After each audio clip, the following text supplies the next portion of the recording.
my mantra is and has always been, if you're not visible, you're invisible. I say it again, if you're not visible, you're invisible. So unless you put yourself out there, you become invisible. You know, it doesn't matter how good you are, it doesn't matter how talented you are, it doesn't matter how good your product or service is, it doesn't matter how great you perform at work, it doesn't matter, you know, how you are and how much skills you've got. If nobody can see you, if nobody can experience you, if nobody can, you know that you're there, then it's absolutely pointless.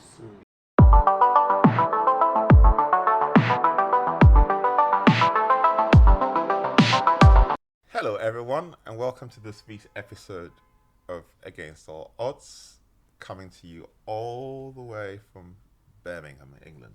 Yes. And our guest today really needs no introduction. He's Dr. True Powell.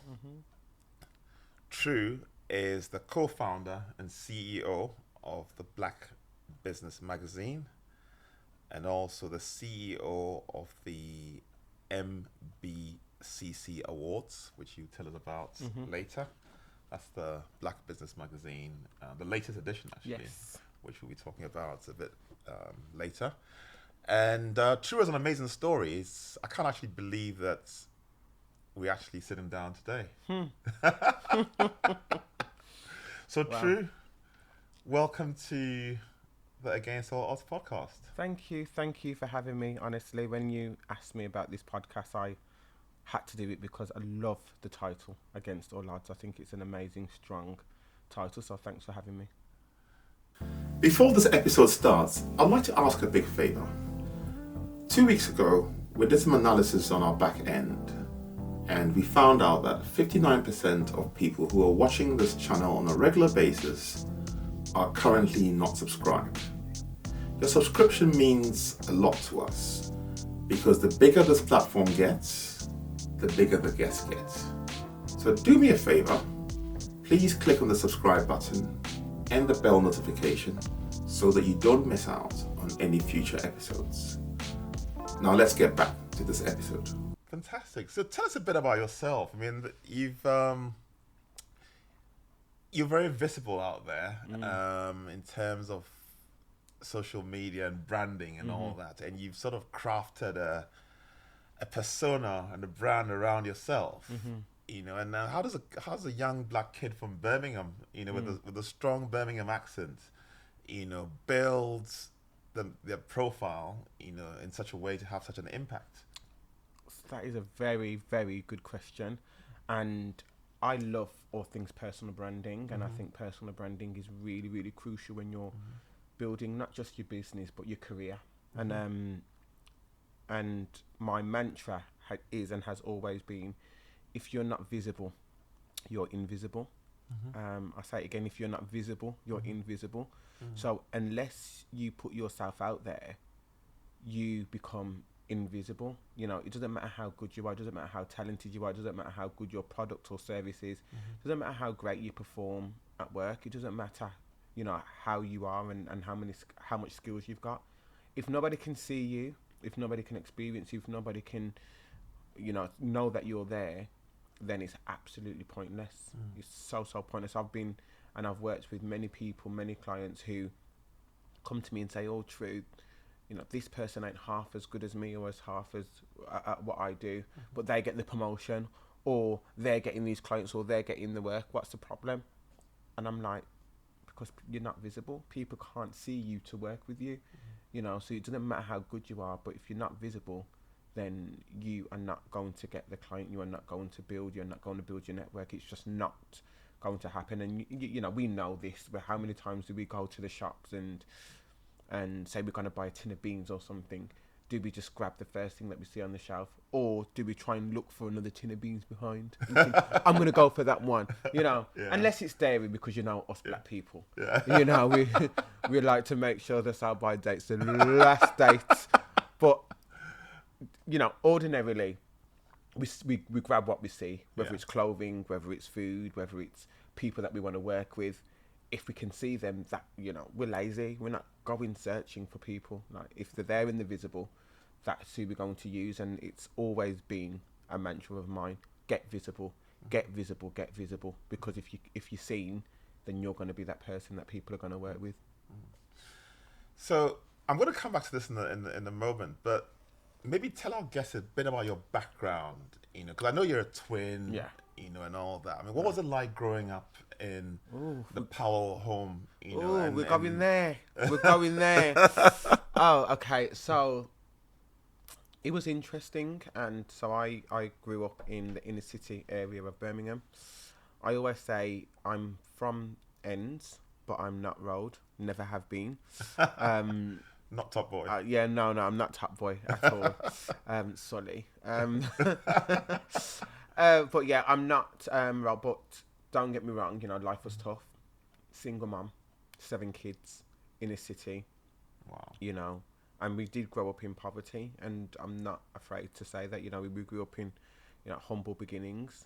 But I think one thing that we did have was love, and Bob Marley said it best: with possessions don't make us rich. What made us rich in our household was the fact that we had loyalty. And you mess with one, you mess with all, and people knew not to mess with the Powell family. And we had love. And that was something that we was never short of. My birth father wasn't there, and my mum tried her best to compensate that by showering us with a lot of love. And I'm so appreciative of that. I had a twin brother as well who is amazing, and I always say that we weathered a lot together, and one thing about us, we loved performing arts, we loved creative arts. That was our thing, and it wasn't seen as an admirable trait growing up in the inner city. 2 black boys wanting to dance. People didn't like it, and I think it really built our resilience because we did it anyway, and we followed our passion, despite ridicule, despite, I think the word back then was blaze. Despite people blazing us, we pursued our performing arts passions anyway. And I think that for us was the first introduction to being different and having resilience and just building on our confidence, so to speak. So yeah, it was very, very, very interesting growing up. The dynamics were interesting. My mum shipped us to a school in King's Standing, which was probably about 10 miles from where we actually lived, which was actually quite a far way to go to school, to go to secondary school. And it was because she wanted us to have a better education. But the school that we went to was renowned for its racism, and so me and my brother experienced a lot going in, being in an environment that wasn't a safe space for us to be our authentic selves. And again, I think that built our resilience. And I speak a lot about equality, particularly when it pertains to ethnicity and race. And it's what that experience is one of those experiences that has fed into why I do that work and why I speak a lot and why I use my platform to address things that I think are wrong in society, particularly if it pertains to race. So I've had so many different experiences that has created Dr. True Powell that you see today. And yeah, I could go on and on and on, but I think that's just a little snapshot. Fantastic. So would you say that in school you were like academic or more of a sort of you talk the fact that you're passionate about creative arts and stuff like that. Would you say that you were like a good student? I'm just trying to find out if your path was sort of like a straight A student, and then you've sort of created this charted this path for yourself, or whether you were kind of like there or thereabouts, but then you had other attributes that came through for you. Yeah. So no, I wasn't naturally gifted academically. Excuse me. I had to work hard. I had to work really hard in school because I wasn't naturally gifted at all. But I was very creative. I was very, very creative, and I I was involved in quite a lot of creative additional activities during school. I was in the choir, I was in the steel band, I was in the wind band, I was in the dance group. I was in all the pantomimes. Me and my brother would win all the talent shows. Every single year we would do the talent shows and we would sing something, and we would win trophies and win it all. And I remember one year the school just didn't want us to win again because we just kept winning. And they did everything in their power to not want us to win. And I remember sitting in the hall and we had performed, and then another two brothers had performed, Damien and Ryan. Shout out Damien and Ryan. I can't even remember what they did now, but I just remember the auditorium just chanting Damien, Ryan, Damien, and I'm looking at my brother thinking, we were much better than Damien and Ryan. But I think the school just was fed up of us continuously winning. But we won, so and again, but that just speaks to how creative, and how passionate about our art we were from a very, very young age. True. Something that I've come to learn about you is that you have a very strong belief system. You're very, and you sort of made mention about it earlier, the fact that your early experiences taught you resilience. You're somebody who's not, you don't come across as somebody who's worried about what people think about you.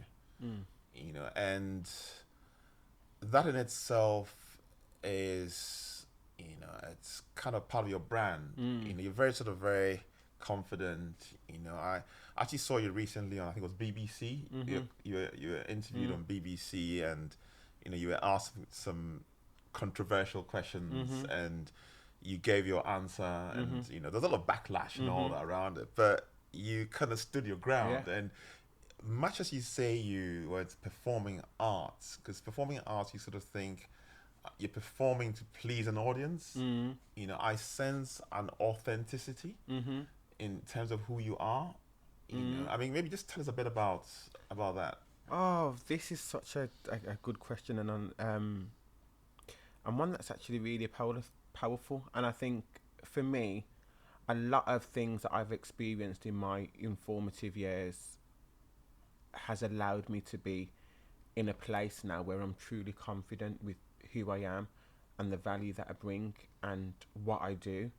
And I spent too long in my formative years worrying about what other people think about me and trying to adapt or assimilate to what the archetype of manhood was, or what the archetype of black manhood was, or black masculinity, which is very toxic, by the way.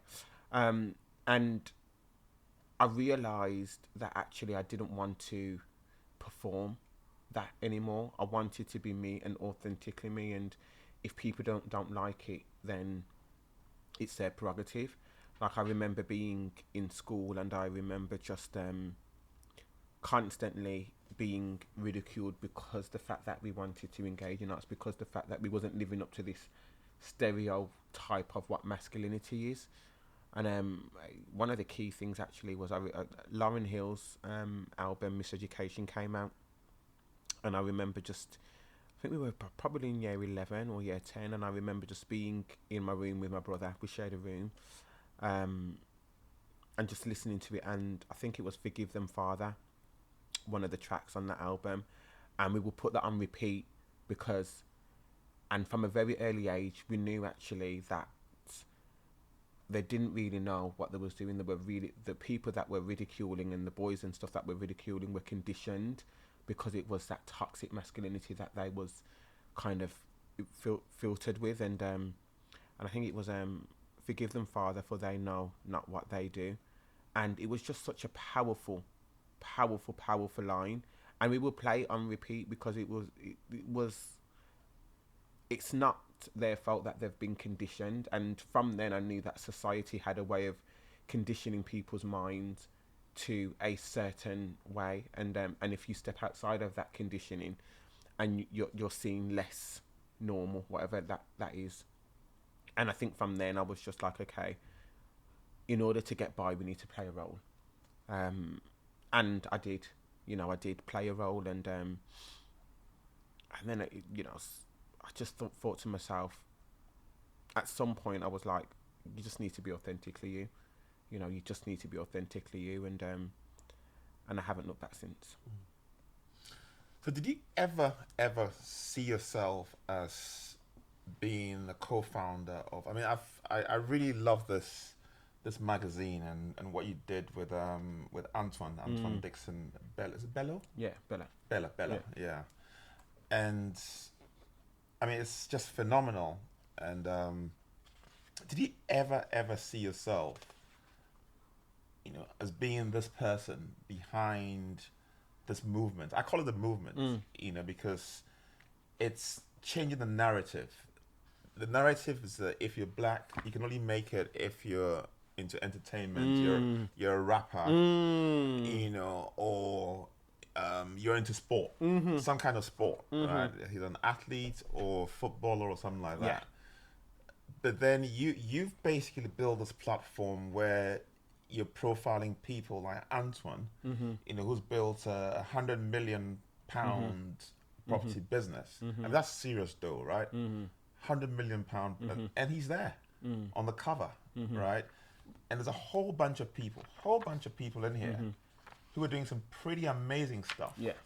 And you're not just creating a magazine or building a platform, but you're impacting the lives of countless people and making them realize that it's okay to dream.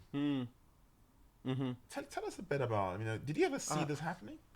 It's a really difficult question, and I do a lot within the black space, and I believe that my mission in life now is to profile, champion, celebrate, people from different walks of life, but particularly black people. And I do that in various different ways. I do it with the magazine, I do it with the awards where we celebrate and highlight, community champions and so forth, which we'll probably talk about. I do it with my Performing Arts Academy that I run with my brother, where we help platform young kids from the inner city to allow them to get involved in creative arts. And I think for me, a whole host of things has brought me to this space, a whole host of experiences. Of course, we spoke about, school and what experiences were like in there, experiencing racism. One of the big things that I'm not, that I often mention is the killing, trigger warning, of my cousin. I saw that. Yeah. What, 20 years ago? Yeah, 20 years ago this year, and in police custody. And this was in Birmingham? Or? Yeah, in Birmingham. And and no one's been prosecuted. No one's been prosecuted, and the way that he was killed actually was quite horrific. And whilst we're not looking for justice and retribution now, I rather can't continue with life and not carry that level of injustice, not carry that level of trauma, not carry that level of grief, not carry that level of despair.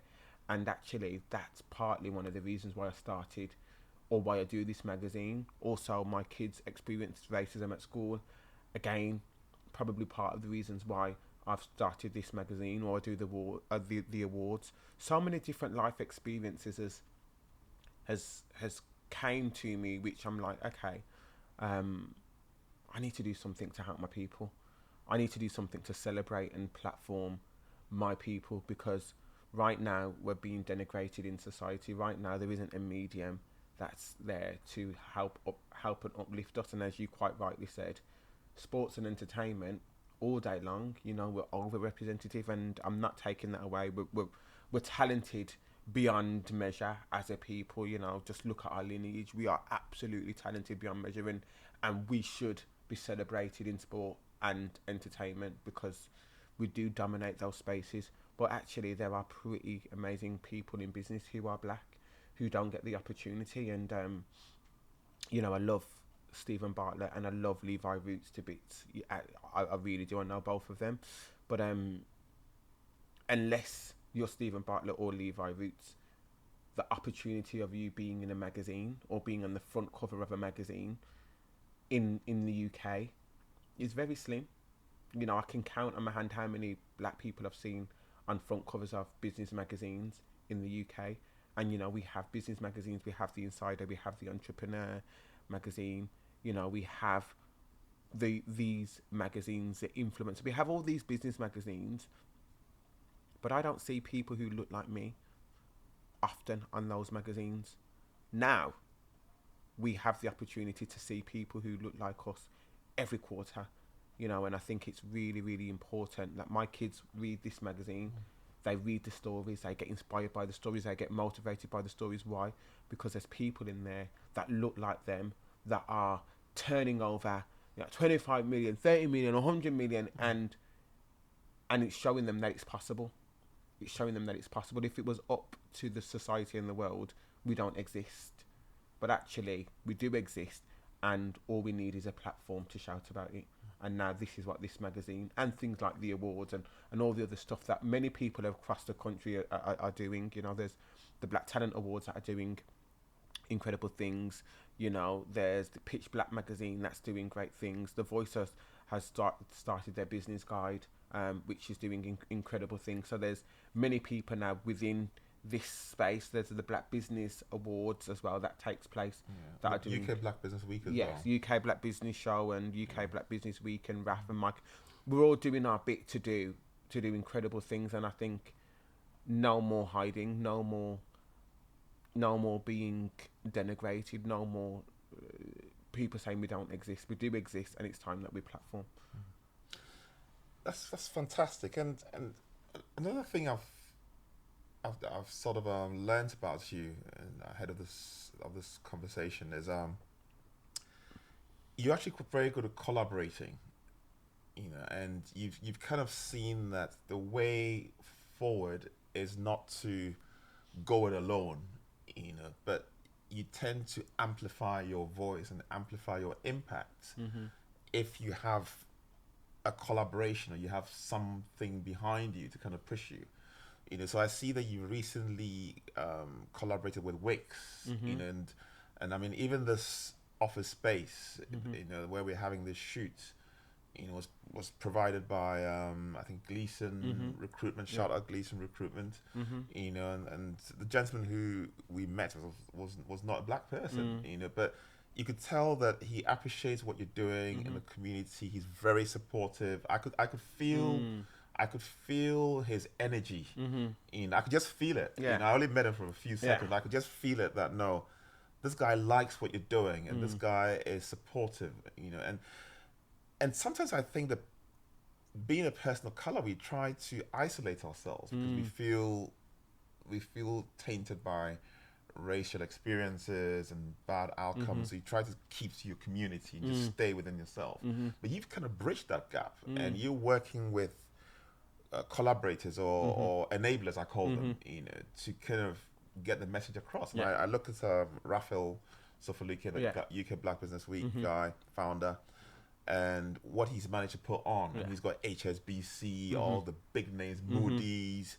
I mean, he's built a solid multi-million-pound platform showcasing talent, people of color, and giving people a different perspective. You know, so there are people out there. What can you tell us about the importance of collaboration? Oh, goodness me, it's so important. Shout out Raf, incredible guy, and Mike, actually, the COO from the Black Business Show. But collaboration is key, you know, and no man is an island, and I say time and time again, you can only achieve so much on your own. It's important, and I cannot stress that you collaborate with people who are not only better than you, but who have a different audience than you, who has a different perspective than what you do, so you can both learn and from each other, and you both add value to things, and you see the beauty in the relationship. And you know, just looking at, I guess, partnering for the magazine and the events and so forth, you know, and securing sponsorship and stuff like that, it's about how can you help them, and then how can they help you. So Gleason Recruitment, for example, they're one of the sponsors for the NBCC Awards, and they've been a sponsor now for about, I think, 3 or 4 years. which is incredible. But it's about building a relationship, and it's about understanding how I can help you and how you can help us. So they've provided this office space today, which is amazing. But last week I was here and I was doing some recording for Gleason to commemorate Black History Month, and you know, and it's about how do we add value outside of the main project passion for us both, which are the awards, but how do we add value outside of that? And as Black people, we need allies. Nothing's going to change if we don't have allies. You know, nothing will change if we don't have allies. We need allies, and I understand that and recognise that from very early. So it's important that we bridge the gap, and I see my role as a conduit, if you like, between the Black community and some of the corporates. So we had a launch event last night for the awards, and we had a lot of the corporates and sponsors that came to the launch event.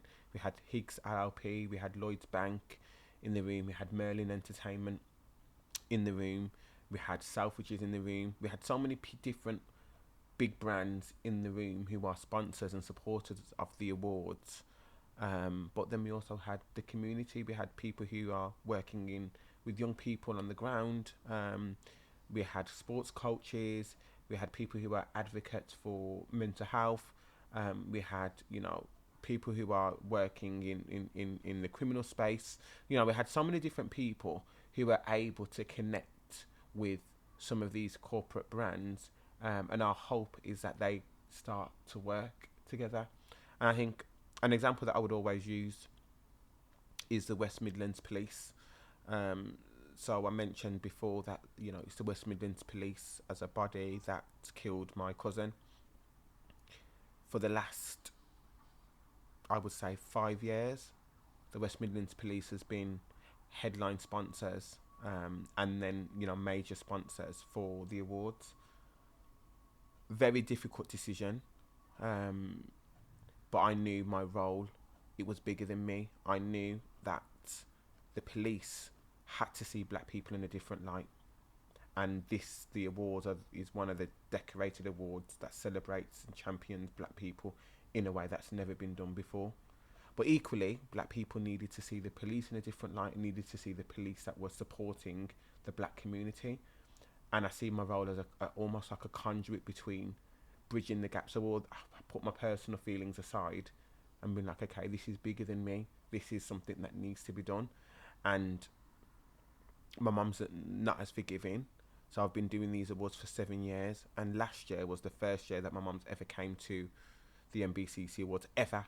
And partly because of the police were sponsors, and she didn't want to be around the police, particularly West Midlands Police.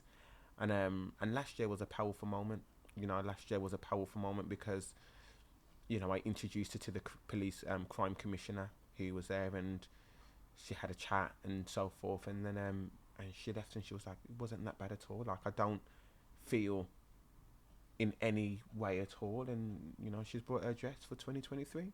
So for me, it's like, that's my work. That's my purpose. That's me saying, okay, I'm in a unique position where I have major corporate relationships with some of the most top corporates in Birmingham, or in the Midlands rather, or even all over the country.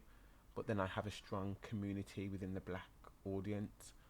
Why not position myself where I can try and bring the two together? You know, and I'm very, very, very, very astute and careful with the sponsors that I bring on board. You know, we have universities on board because we know Black people and access to higher education isn't it. You know, we know that we're not represented in higher education as we should be. So I want to remove those barriers. I want to show people that actually you can, you know, it can be, you know, accessible. We have Lloyd's Bank on board again. We still have grandparents and parents who are putting money under their mattress because they don't trust banks. You know, we need to start eradicating that. You know, we need to start building that trust and being like, actually, you can trust the bank. You know, you can trust Lloyd's Bank. You don't have to put your money under a mattress. You know what? You know, and it's just things like that that we, I'm really passionate about. I'm really passionate about things like having Selfridges and beauty brands on board and so forth, because the idea of westernized beauty and what that is, and actually we need to start changing that narrative. So how do we start changing that narrative? So I'm very, very selective with who comes on board and who doesn't, and I'm not afraid to say no. I've said no to many big brands who want to come on board. I'm like, it's not conducive to what we do.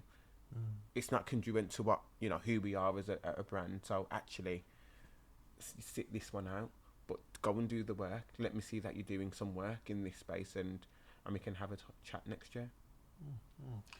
Oh, that's very interesting. So, in putting this magazine together, you've obviously come into contact with some very, very interesting people. Can you just tell us a bit about how you've grown that network? Because I think you mentioned to me before, off camera, how you got introduced to Antoine, and the importance of networking, collaborating, and even us sitting here today. I mean, yeah. I can't believe that. I can't. I've been very apprehensive ahead of this interview. I can't actually believe that you actually agreed to come on our podcast. Wow. And that's how humbled I am, because I mean, somebody who comes on BBC, come on, dude, come on. we're just getting started off, but we're coming. You'll get there. We're coming. We're patient. We're getting there. So just tell us a bit about, how you came to meet all these people, and how you've grown your network, and how people can live their dream through an intentional process of building and growing a network. Oh, goodness. Networking has been crucial in, for me and for my career and for my brand. And I've always been intentional about building my network. I've always been intentional about how I build my network. So the first thing ever is, I always offer value. I always offer value first. I always give before taking. I think it's so key that we give before we take. That's key. Honestly, and it doesn't matter, how advanced that person is or how financial stable that person is. It's key that you give before you take. So with Antoine, for example, I'm in a group, a mastermind, whatever you want to call it, with a group of black men, influential black men who are doing incredible things. One person has sold their company for millions and millions and millions in the group. Another one is running £1 billion company, tech company in the group. Another one's massed over however many million followers and has really commercialized their creative side in the group. Another, there's a couple of others who are in the film industry and has directed and filmed and done incredible films that are being shown on Netflix and Amazon and so forth in the group. There's another one that runs charities against youth violence and stuff in the group. So there's many of us in the group, and of course Antoine's in the group, who has a multi-million pounds rather, property portfolio. So there's many people in the group that are doing incredible things, and my thing was to offer value. So how can I offer value to Antoine? Okay, let's get him on the front cover of the magazine. I think that would be great. How can I offer value to Ben, who runs the charity? Okay, make him the charity of the year for our awards. How can I offer value to the rest of the guys in the group? Okay, let me send them an VIP invitation, to the awards and be amongst what's going on. I haven't asked them for a thing, or I have now. I have now. Two of them will know that I've called their phones for a couple of things. But before, I would be like, I'm offering value first. And offering value can come in many different guises. It doesn't mean that you have to do a big lavish gesture, like put them on the front cover of a magazine to offer value. You could actually go on LinkedIn or somewhere and just write them a recommendation for anything that you've experienced, or if you've worked with them, or you could just maybe send them a gift or write them a letter, or anything that you feel that it's important, you know, you always offer value first. I had Ben Francis on my podcast, you know, who I've been able to network with. And Ben Francis, for those of you who don't know, is the founder and CEO of Gymshark, Okay. which is the fastest growing brand in the UK and worth over £1 billion. And he doesn't do many podcasts, but he did mine, and it's because I offered value first. You know, I supported their event, the Gymshark event. My performance team performed at the Gymshark event, you know, and I always asked, you know, what do you need? And he was like, no, what do you need from me? Offered value. Stephen Bartlett, you know, we're cool, you know, we know each other as well, and I offered value first. I sent him messages of well wishes when he got on Dragon's Den, and I also sent him a screening package when he got on Dragon's Den, which was actually a small gesture of a gift from Amazon, and just put a little note in saying on the first day that the season was being screened on BBC, just put a little note in saying, well done, congratulations, this win is not just for you, this is for all of us. You have no idea what you've done, being the youngest black male on Dragon's Den. And he sent me a voice note saying that it was an amazing gesture, thank you. Followed me on Instagram. I was like, oh, Stephen's followed me on Instagram. But then not just that, since then he's, you know, invited me to some of his functions, his Christmas party, which is quite intimate actually, with just him and his team and a few friends. Parties, and not like the lavish parties that you would think somebody of Stephen's stature would have, you know, they're very intimate and cool and quite chilled. And yeah, and when I see Stephen, it's, you know, it's great. It's a vibe. I seen him on Saturday at the business show, and we caught up very briefly. I told him about the magazine, which I'm due to send him. And who knows what the future holds? You know, he may be the front cover of a magazine soon. You know, who knows? But it's because I offered value and I built a relationship, and irrespective of, you know, what his status is and who he is as a person, he is just a person at the end of the day. And I'm a firm believer that we are just people. Some people may have a bigger status, a bigger profile, a bigger following, a bigger bank balance, but strip all of that away, we are all just people, and treat people how you want to be treated. And I think people see that. You know, I think people see that I don't see them as anything else. Like, there's nobody on this planet that I see as unequal to me. I mean, maybe Beyonce. But that's it.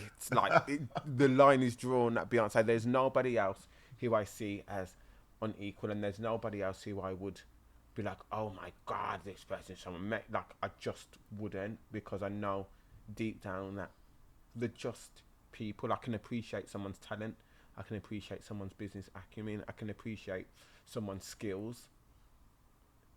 But at the same time, I know that God made us all in his image, and nothing's impossible. If they can achieve it, I can achieve it. And that's how I build my relationships, and that's how I build my network. That's very insightful. Very insightful. So you talk about being on this WhatsApp mastermind with all these people. What would you say the mindset is in this group, sort of the energy? Because I can imagine, I mean, I'm just sitting here listening to you, and I can feel the energy already, you know, that would exist in such a group. You know, could you just tell us a bit about what it feels like? It's insane. It's refreshing.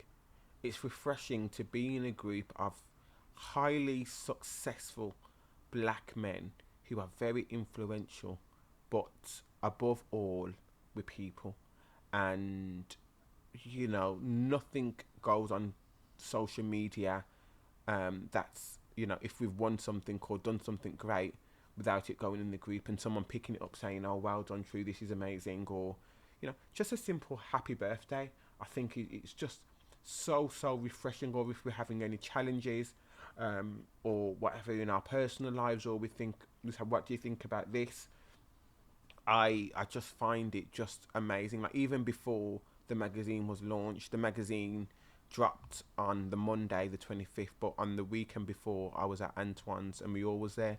Well, most of us was there anyway, and I didn't even open the magazines. Like, the magazines came and I went straight to Antoine's, and I thought I might as well bring a box, and we all opened them together, and we all shared and looked through the stories, and they were, the ones that had the exclusive preview above anybody else.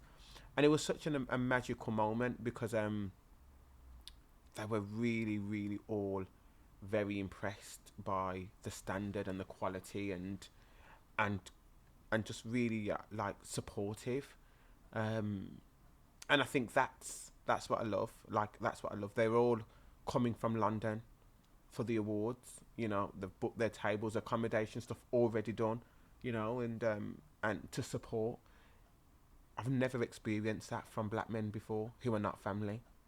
Never ever experienced that. I mean, I might have a few friends that would do that, but never experienced what I would probably call business colleagues, or people from the business community, be that supportive, and it's nice.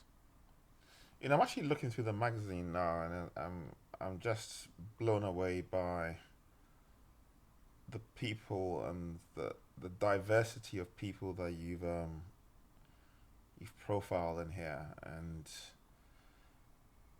this for me has been quite an interesting journey, because I think I told you off camera that the podcast is something that I started by accident early on this year. I was on a trip to Portugal for my sister's birthday, and I was in the company of the CEO of Morgan Stanley, shout out Peter Akwaba, and the CIO of Adico, George Afwakwa, shout out George. And the idea just dropped that, okay, nobody's capturing these people's stories, and they've got a story, and they might never come on a diary of a CEO, they might never make it on Steve Bartlett's platform, but then there's a level below that Steve Bartlett's platform, and there's a level even beneath that, where ordinary people can just click on a button and watch content, and see someone who looks like them, who has had an amazing journey. I mean, someone like yourself. It's just like, it's just very refreshing, because suddenly it becomes easier to believe that it's possible, and it's just amazing the impact that I see people making. And like I said, ever since I got into this space, I've been amazed at the number of people. I mean, every week we come out. Every week, every Wednesday, we release an episode, and I've been amazed.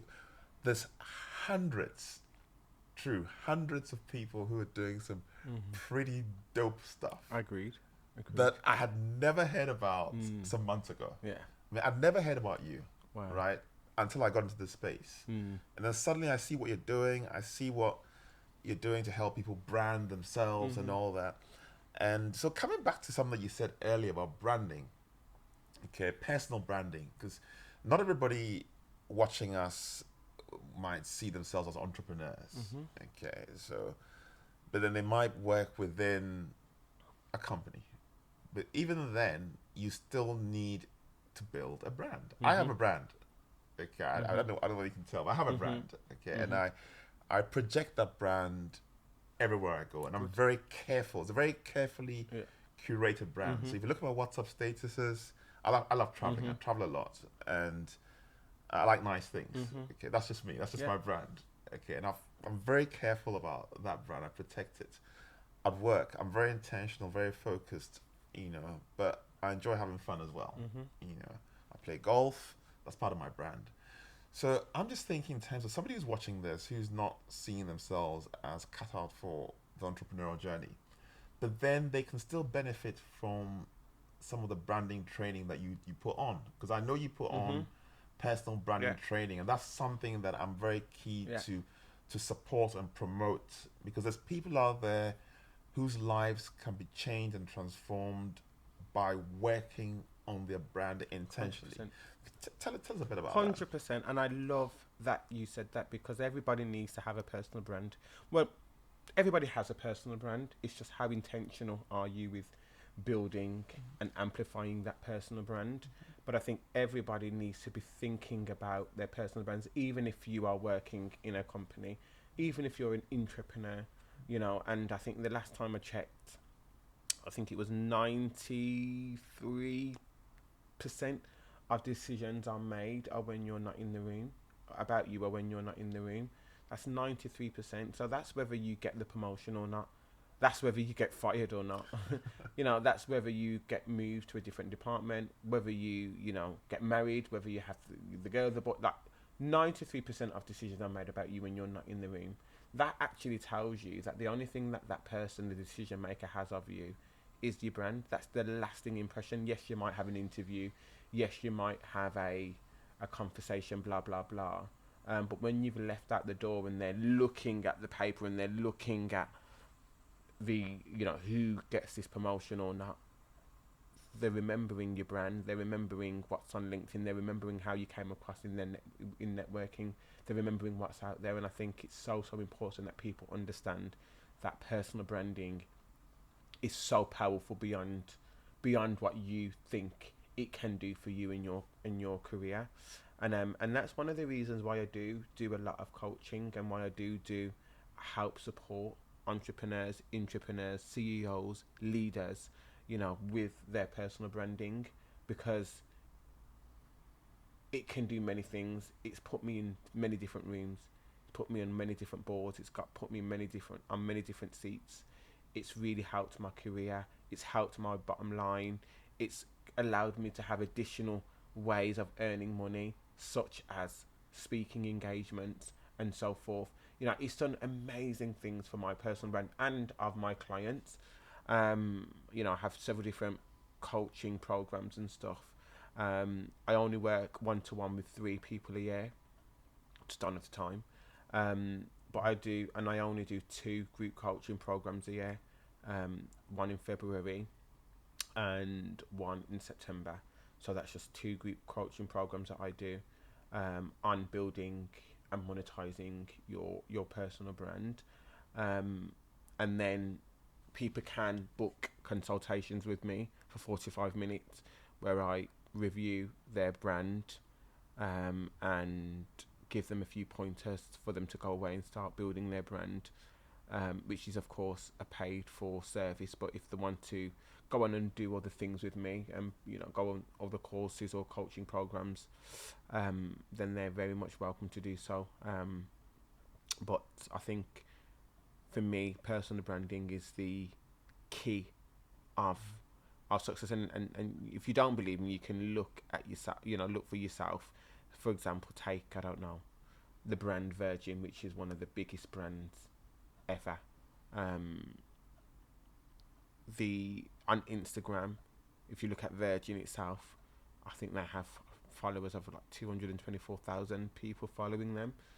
But then if you look on Richard Branson, who is the founder of Virgin, he has like 4.8 million, which shows that the disparity between the two, which shows that we're not interested as people so much in the business. We're interested in the person.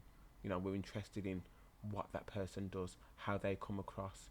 You know, we're buying into Richard's vision, we're buying into Richard's story, we're buying into Richard's service and what he offers.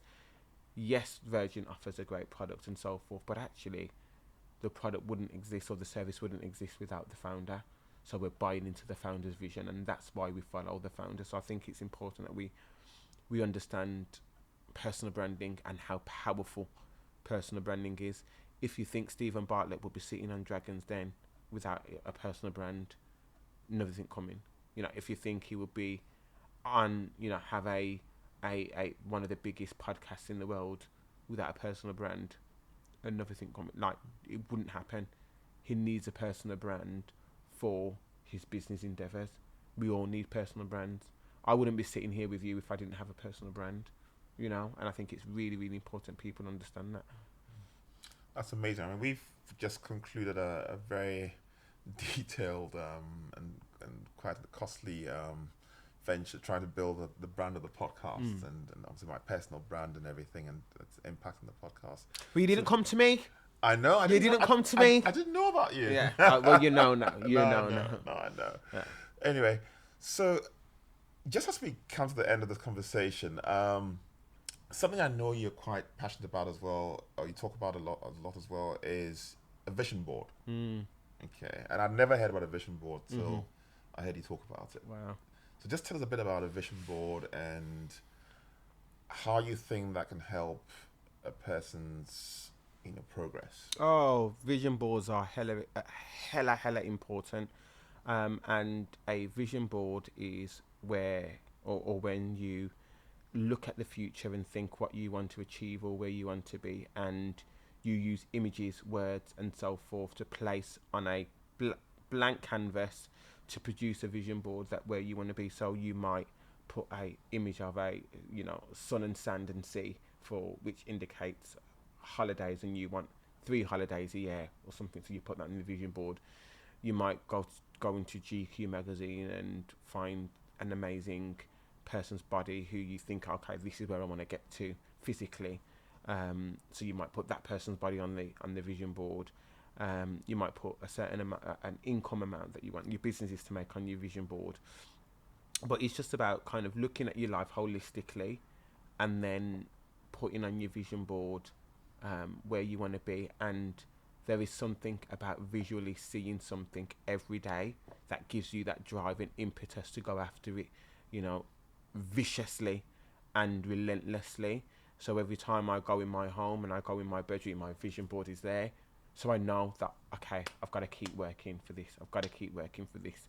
And it works. I remember at the beginning of the year, I did my vision board. So we, as a family, me, my kids and my wife, we all do a vision board in January for the year coming. And I put that I wanted to do my first international speaking gig. I wanted to speak abroad where somebody will pay me, fly me out, like pay all my expenses.